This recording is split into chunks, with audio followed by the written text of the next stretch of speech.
And we begin this Sunday morning with breaking news on the war on Iran, with President Trump demanding Iran end the blockade of the Strait of Hormuz by tomorrow night or face new disaster as Operation Epic Fury enters a fourth week. Even with most of Iran's top leadership killed and its military severely degraded, Iran has managed to intimidate oil tankers from moving through the strait with threatening drones, keeping traffic at a standstill and oil prices elevated. The president posted last night that Iran has 48 hours to end the blockade of the strait, or the U.S. will obliterate Iran's power plants. As the war escalates after Iran fired 2 long-range ballistic missiles at the Navy's support facilities on the island of Diego Garcia in the Indian Ocean on Friday, some 2,500 miles away from Iran. Now, neither missile hit the joint U.S.-British military base, but it still is raising concerns that Iran holds ballistic missiles with the potential to reach much of Europe. Meanwhile, the Pentagon finally putting a number on its supplemental defense package, requesting at least $200 billion from Congress to fund ongoing military operations against Iran, as President Trump received some support from allies to secure the Strait of Hormuz, with 20-plus nations signing a pledge to secure the critical waterway, where 20% of the world's oil and gas is supposed to be transported every day. But none of those nations have committed to combat operations or sending naval ships to the region to escort tankers through the strait. The UK said it won't be drawn into a wider war, while Germany stated, quote, "This is not our war." That comment days before Iran's long-range missile traveled to Diego Garcia. The White House is doing everything it can, meanwhile, to reopen the waterway and lower the price of oil, which is now trading just around $100 a barrel, up some 50% since the conflict began 3 weeks ago. As Treasury Secretary Scott Bessent told me exclusively on Thursday on Mornings with Maria on Fox Business that the White House would lift sanctions on Iranian oil that is already out at sea, like they did with Russian oil, which is, in fact, exactly what he did this weekend. The U.S. allowing 140 million barrels of oil on tankers at sea to be sold to the global markets. We had a break the glass plan across the administration and at Treasury. We unsanctioned Russian oil. We knew that there were about 130 million barrels on the water, and we created supply that is beyond the Straits of Hormuz.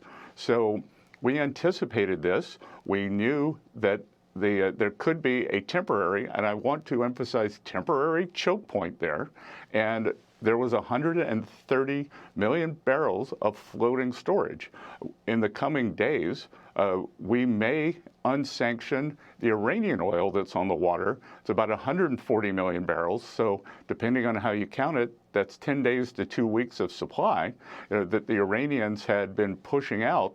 That would have all gone to China.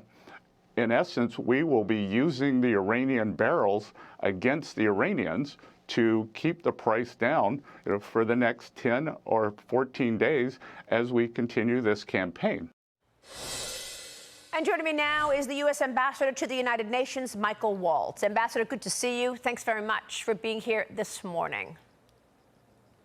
Good to be with you, Maria. Thanks. And I want to talk just about what Treasury Secretary Bessent said. This is not a new opening for Iran to sell oil. The maximum pressure campaign is still on. This is related just to those Iranian crude products that have already been loaded on vessels, correct? No, that's absolutely right, Maria. President Trump's maximum pressure campaign that he put in place his first term, the Biden administration lifted, and he put it back in place within weeks of starting his second term, is absolutely still on. What Secretary Bessent is referring to are the barrels of oil that are already out at sea, are already going to go to Chinese markets. Now they can go to places like India, Bangladesh, or elsewhere. But here's the thing, and this is what the mainstream media keeps missing, is that the sanctions on the banks are also still in place. So we do not anticipate Iran sees any of that money.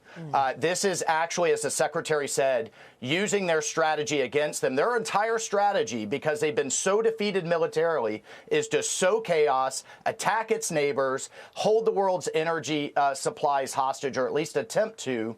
And this is yet one more step to defeat that strategy, on top of drill, baby, drill here at home, a waiver to the Jones Act, which allows ships to move between ports. We are going to defeat this strategy. It will be temporary on the part of Iran. And at the end of the day, the United States and our global coalition will prevail. Well, Ambassador, they may have been defeated militarily, but the Iranians have still managed to cause pain for people by holding that choke point, the Strait of Hormuz, hostage. What is the president going to do in 48 hours, which would be Monday night, if they don't open up the strait? Well, Maria, as the president announced, he will start by attacking and destroying one of Iran's largest power plants. There are gas-fired thermal power plants and other type of plants. And I want to be clear here before there's, kind of hand-wringing out in the international community. The IRGC, which we've declared a terrorist organization, along with many European countries, control much of Iran's economy, control its critical infrastructure, and continue to power what's left of its war effort through this control of its critical infrastructure. So the president is not messing around. He stands, unlike his predecessors, he stands by his red lines, and he's not going to allow this genocidal regime to hold the world's energy supplies or economies hostage. Well, it's very concerning that Iran was able to strike and send these intermediate term missiles all the way to Diego Garcia. I know one of the missiles was destroyed en route, but the other one, even though it didn't hit the military operations there, is obviously telling the world that they have these long-time missiles enough to travel and hit much of Europe. How concerned should we be about that?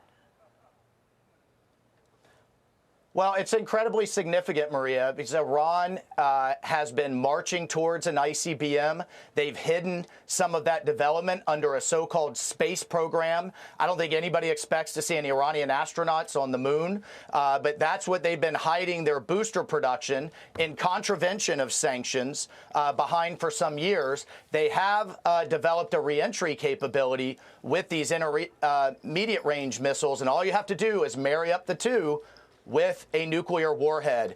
Thank God President Trump isn't waiting until that happens and then trying to respond to it. He's taking care of the issue now, and he has been clear for many, many years. Iran can never have a nuclear weapon, and he's going to do everything in his power to stop it. And it's not just the president, Maria. As a UN ambassador, I've cited to the Security Council the 2 decades of Security Council resolutions that countries have voted for around the world to ensure Iran doesn't have a nuke. But President Trump isn't just going to send strongly worded letters. When it became clear they were not negotiating in good faith, after he gave diplomacy a chance on multiple occasions, he's taking decisive action before it's too late. How many more long-range missiles do you believe Iran has? Well, I don't want to get into any type of classified numbers, but the important part that's also getting missed here is that we are destroying their ability to produce these missiles. We're destroying their industrial base so that future generations, our kids and grandkids, aren't dealing with this problem like we have been the last 50 years. Ambassador, there is a report this morning that Pentagon officials have made detailed preparations for deploying U.S. ground forces into Iran. What can you tell us? Well, Maria, I could tell you that our Pentagon, led by Secretary Hegseth and Chairman Dan Kane, are preparing, they're planning, they provide options of trained, in position and well-equipped soldiers, sailors, airmen, Marines to the president for him to take the options as he sees necessary to achieve our objectives.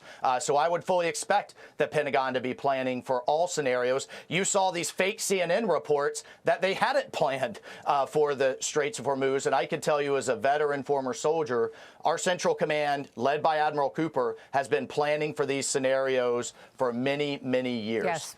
And so we would expect that to happen. And a Green Beret at that. Ambassador, thank you for your service to this great nation. Good to see you this morning. Thank you. Michael Waltz joining us. All right, thank you, We'll Maria. keep watching. Hey everyone, I'm Emily Campagno. Catch me and my co-hosts Harris Faulkner and Kaylee McEnany on Outnumbered every weekday at 12 p.m. Eastern, or set your DVR. Also, don't forget to subscribe to the Fox News YouTube page for daily highlights.